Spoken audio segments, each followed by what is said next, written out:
Who were ZANLA and ZIPRA? Have you ever wondered about the groups that played a key role in the fight for independence in Zimbabwe during the 1960s? Let's take a closer look at ZANLA and ZIPRA, two important military wings that emerged during the Rhodesian Bush War. This conflict lasted from 1964 to 1979 and was a significant part of the struggle against white minority rule in Rhodesia, now known as Zimbabwe. ZANLA stands for Zimbabwe African National Liberation Army. It was the armed wing of the Zimbabwe African National Union, commonly referred to as ZANU.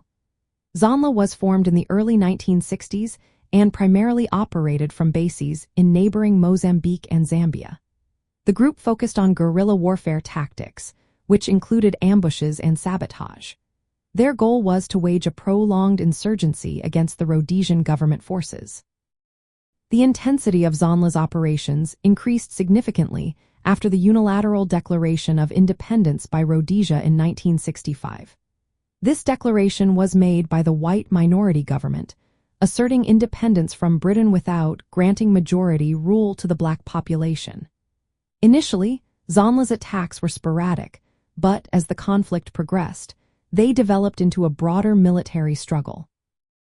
On the other hand, we have ZIPRA, which stands for Zimbabwe People's Revolutionary Army. This was the military wing of the Zimbabwe African People's Union, known as ZAPU. ZAPU was a Marxist-Leninist political party led by Joshua Nkomo. ZIPRA was also formed in the 1960s under the leadership of figures like Jason Moyo. And like ZANLA, ZIPRA had a different strategic approach. While ZANLA was more focused on guerrilla tactics, ZIPRA prepared for both guerrilla warfare and potential conventional military confrontations. By the late 1970s, ZIPRA was training forces for a conventional invasion, aiming to challenge the Rhodesian military directly. Meanwhile, ZANLA continued its guerrilla insurgency. Both ZANLA and ZIPRA were central to the nationalist struggle against the Rhodesian government, which was dominated by a white minority.